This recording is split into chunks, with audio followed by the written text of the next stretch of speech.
നമസ്കാരം. എല്ലാവർക്കും ഗീതമ്മാസ് കിച്ചണിലേക്ക് സ്നേഹത്തോടെ സ്വാഗതം.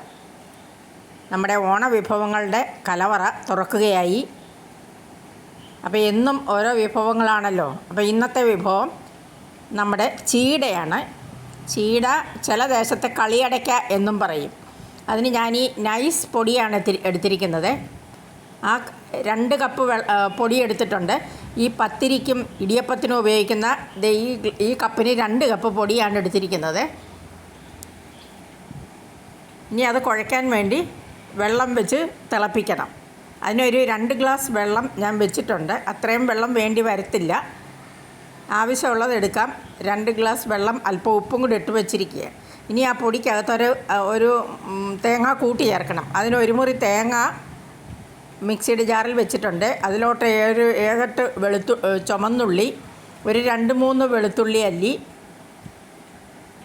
പിന്നെ ഒരു സ്പൂൺ ജീരകം, ചെറിയ ജീരകം, ഇതെല്ലാം കൂടി ഇട്ടിട്ട് അധികം വെള്ളം ഒഴിക്കാതെ ഒരു 2-3 സ്പൂൺ വെള്ളം ഒഴിച്ച് നല്ലപോലെ ഒന്ന് അരച്ചെടുക്കുക. നമ്മൾ ചമ്മന്തിയൊക്കെ അരയ്ക്കുന്ന പോലെ ഒരുപാട് വെള്ളം ഒഴിക്കരുത്. അപ്പോഴത്തേക്ക് നമുക്ക് എന്നിട്ട് ഈ വെള്ളം ഒന്ന് തീ കത്തിച്ച് വെള്ളം തിളയ്ക്കട്ടെ. ആ സമയം കൊണ്ട് അത് അരച്ചെടുത്തുകൊണ്ട് വരാം. മാവൊക്കെ റെഡിയാക്കിയിട്ടുണ്ട്. ഈ മാവിനകത്തോട്ട് ഒരല്പം ബട്ടർ ഇട്ട് കൊടുക്കണം. ഈ ബട്ടർ ഇട്ടില്ലെങ്കിൽ ചിലപ്പോൾ എണ്ണയിലിടുമ്പോൾ ഈ ഇത് പൊട്ടിത്തെറിക്കും, ഈ ചീട.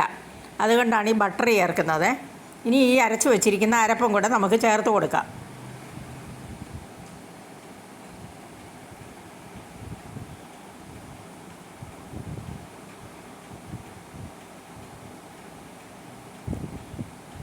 പിന്നെ വെള്ളമൊക്കെ നല്ലോണം തിളച്ചു.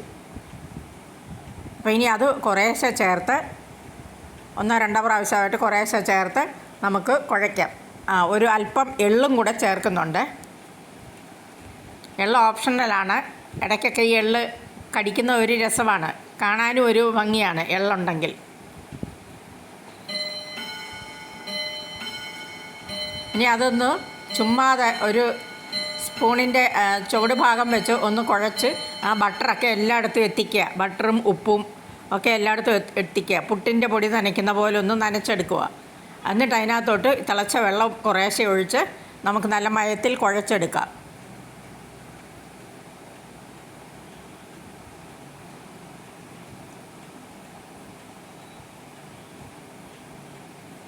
വെള്ളമൊക്കെ ആവശ്യത്തിന് ഒഴിച്ചു മയമായിട്ട് കുഴച്ചിട്ടുണ്ട്. ഇനി ഞാൻ ഉദ്ദേശിക്കുന്നത് ചീട ഒരു 3 ഷേപ്പിൽ ഉണ്ടാക്കാം എന്നാണ്. അതിന് ഈ മാവ് 3ആയിട്ട് ഭാഗിക്കാം. എന്നിട്ട് 3 ഷേപ്പിൽ ചീട ഉണ്ടാക്കാം. അതായത് ഒരെണ്ണം ഈ ബോൾ പോലെ, സാധാരണ എല്ലാ ചീടയും കാണുന്നത് അങ്ങനെയാണല്ലോ, ചെറിയ ബോൾ ഷേപ്പിൽ ഇതുപോലെ. ഇതൊരൽപ്പം വലിയ ബോളായിപ്പോയി, ഇത്രയും വേണ്ട.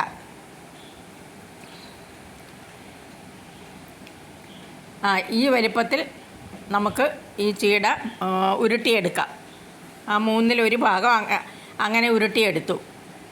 ഇനി അടുത്തത് നമ്മൾ ഫോർക്ക് വെച്ച് ഫോർക്കിൻ്റെ മേളിലോട്ടൊരൽപ്പം മാവ് പരത്തിയിട്ട് അതൊന്ന് ഇങ്ങനെ വളച്ചെടുത്താൽ മാത്രം മതി. വളച്ചെടുത്ത് വെച്ചാൽ മാത്രം മതി. അപ്പോൾ ആ ഒരു ഫോർക്കിൻ്റെ ആ ഒരു ഡിസൈൻ അതിൻ്റെ പുറത്ത് കിട്ടും. അതാണ് അതിൻ്റെ ഒരു ഭംഗി. അപ്പോൾ അങ്ങനെ ആ ഷേപ്പിലും കുറേ ഉണ്ടാക്കാം. പിന്നെ നമ്മൾ എണ്ണ വെച്ചു, പാൻ ചൂടാക്കി, അതിലോട്ട് ഈ ഫോർക്ക് ചീട ആദ്യം ഇട്ട് കൊടുക്കാം.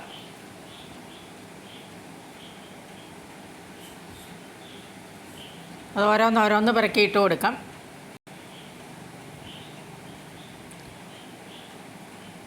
ഇത് കോരി ഇടാനായിട്ട് ഒരു പാത്രം വെച്ച് ടിഷ്യൂ വെച്ചിട്ടുണ്ട്.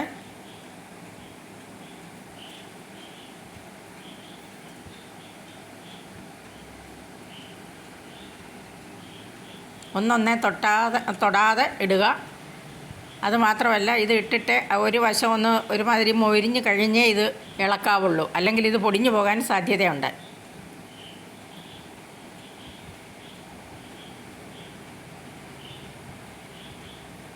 ആ ഫോർക്ക് ചീട എല്ലാം കൂടെ നമുക്ക് ഒരു പ്രാവശ്യം തന്നെ ഇട്ട് മൊരിച്ചെടുക്കാം.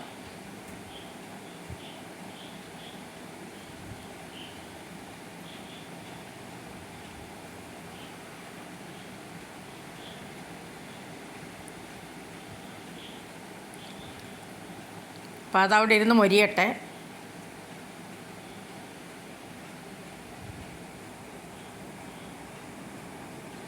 ഫോർക്ക് ചീടയൊക്കെ നല്ലപോലെ മൊരിഞ്ഞിട്ടുണ്ട്. അതിനി നമുക്ക് കോരിയെടുക്കാം.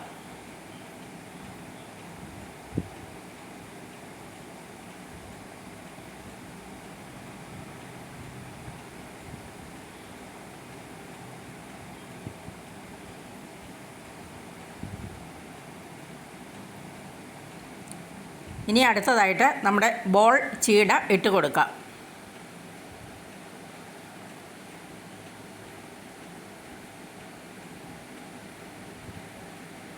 അതും ഓരോന്നോരോന്നായിട്ട് നമുക്ക് ഇട്ട് കൊടുക്കാം.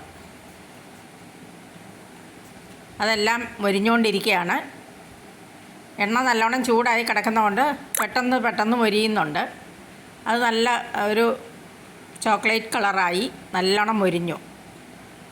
കൈകൊണ്ട് തൊട്ടാൽ പൊടിയുന്ന പോലെ ആയിട്ടുണ്ടത്. ഇനി എന്തെയ്യുന്ന ഒരു ചെറിയ ഉഴുന്നുവടയുടെ ഷേപ്പിലാണ്, നടുക്കൊന്ന് കുഴിച്ചിട്ടാണ് അടുത്തത്.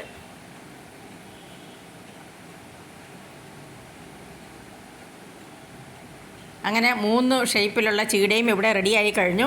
പഴയ കാലത്ത് ഓണത്തിനൊക്കെ ഇതൊക്കെ വളരെ ഒഴിച്ചുകൂടാനാവാത്ത പലഹാരങ്ങളായിരുന്നു. അപ്പോൾ ഇപ്പോൾ ഇതേ കണ്ട എല്ലാവർക്കും ഇത് ഇഷ്ടപ്പെട്ടെന്ന് വിശ്വസിക്കുന്നു. എല്ലാവരും എൻ്റെ ചാനൽ സബ്സ്ക്രൈബ് ചെയ്യുക. എന്നിട്ട് അടുത്തുള്ള ബെൽ ഐക്കൺ പ്രസ് ചെയ്യുക. അതുകൂടാതെ ഓൾ എന്ന ഓപ്ഷനും കൂടെ എനേബിൾ ചെയ്യുക. അപ്പോൾ ഞാനിടുന്ന എല്ലാ വീഡിയോസും നിങ്ങൾക്ക് കിട്ടും. അപ്പോൾ ഇനി നല്ലൊരു വീഡിയോ ആയിട്ട് വീണ്ടും കാണാം. നന്ദി. Thank you.